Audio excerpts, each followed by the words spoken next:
Bonjour, bonsoir. Aujourd'hui, on se retrouve pour une nouvelle vidéo. Je vais réagir à une histoire d'horreur animée. Et c'est la première fois que je montre ma voix, du coup, bah voilà, je suis pas habituée. Bref, let's go.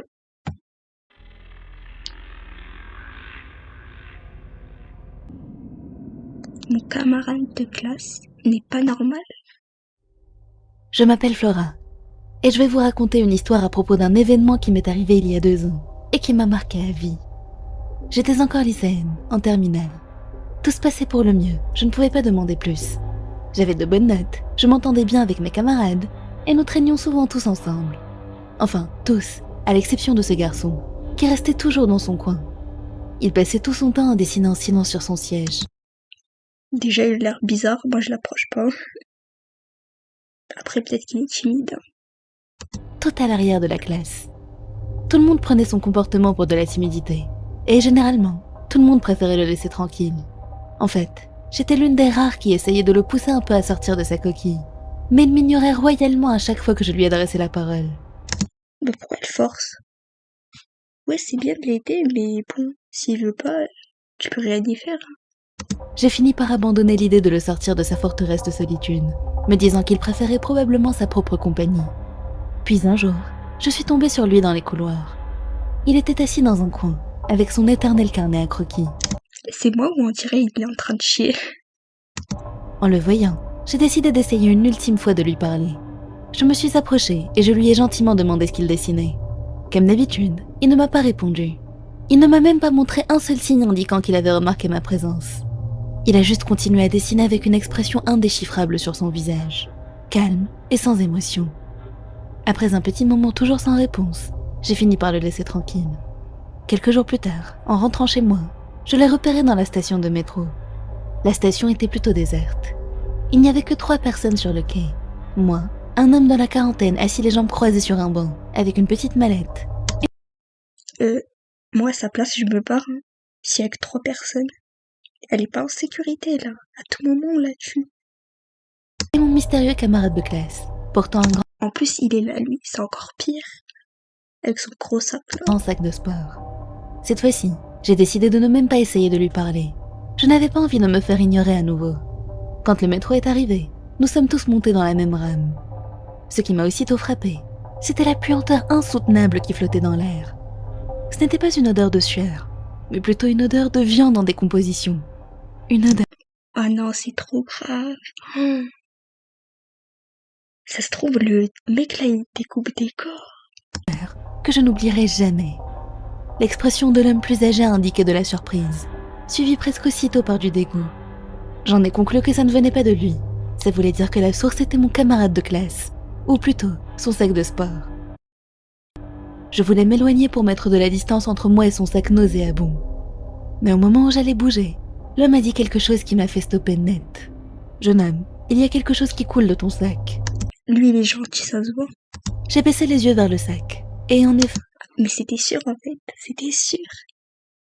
de petites gouttes rouges s'accumulaient au fond, avant de tomber au sol, créant petit à petit une flaque à ses pieds. J'ai senti une sueur glacée me recouvrir le corps. Je ne savais pas du tout comment réagir. Mon camarade de classe est resté silencieux, nous ignorant. Attends, c'est-à-dire la meuf là, elle est bloquée dans le train. Genre le train, il est parti là. La vache, la pauvre. Tous les deux comme à son habitude. L'homme n'a pas insisté, et plus personne dans la rame n'a prononcé un mot, jusqu'à ce qu'un contrôleur nous Ambiance froide. rejoigne pour vérifier nos tickets. Il a aussi remarqué le rouge sous le sac, et a immédiatement sermonné mon camarade, en lui rappelant que la nourriture était interdite dans le métro. Il lui a également dit qu'il allait devoir ouvrir son sac, pour qu'il puisse vérifier la légalité de son contenu. Mon camarade a hésité, puis a lentement commencé à ouvrir la poche avant du sac. Avant que qui que ce soit d'entre nous puisse réagir, il a sorti un grand couteau de cuisine.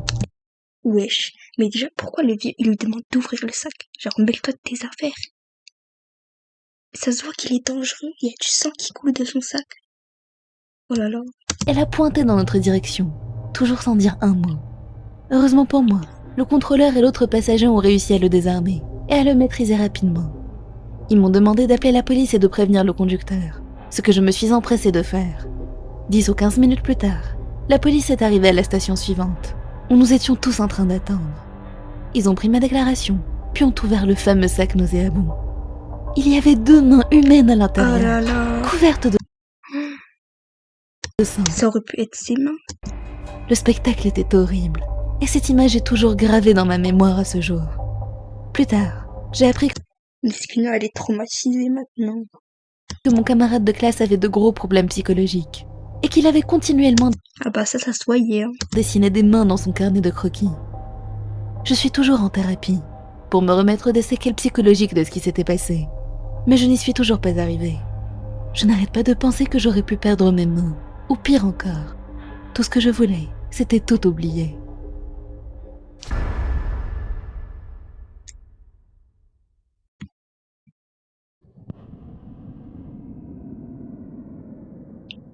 Deuxième histoire, ne regardez pas derrière vous. Actuellement, j'ai peur. Parce que je suis toute seule. Et c'est le soir, donc c'est encore pire.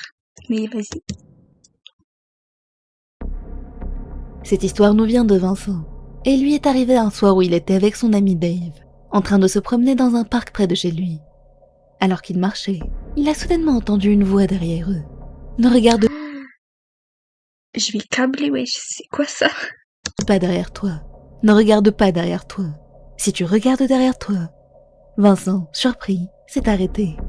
Il n'y a eu que du silence pendant quelques secondes. Mais courez, courez, restez pas là.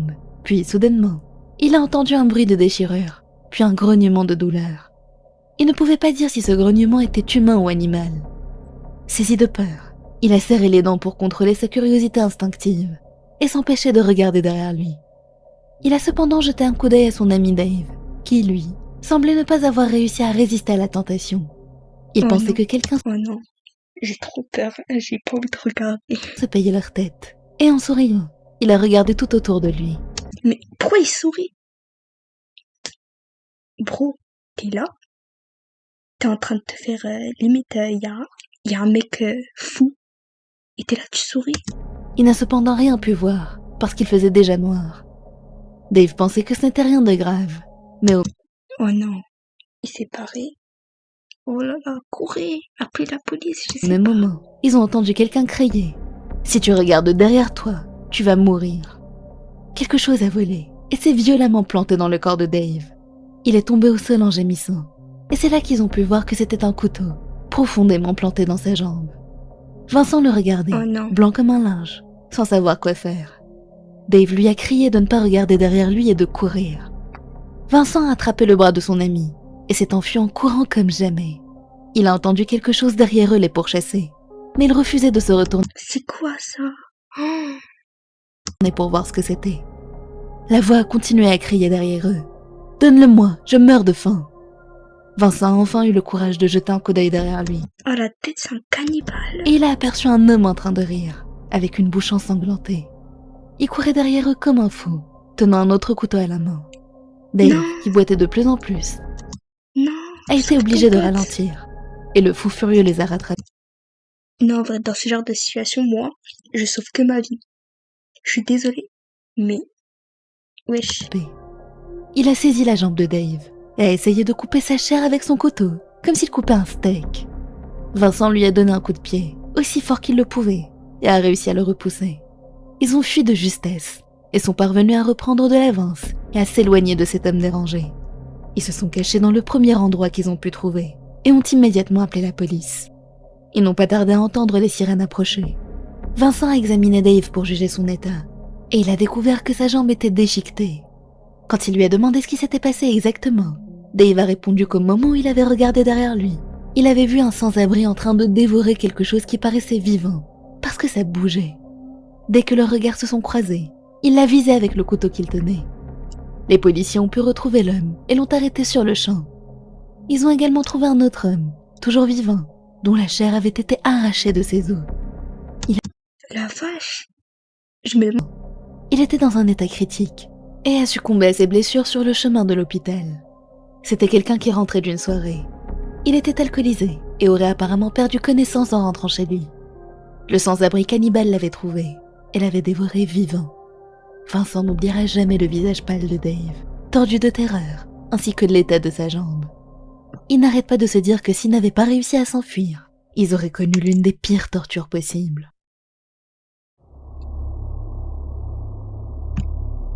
Bah voilà, c'était la fin de la vidéo. J'espère que vous avez aimé et j'essaierai de faire de plus en plus de vidéos comme ça que des vidéos Roblox.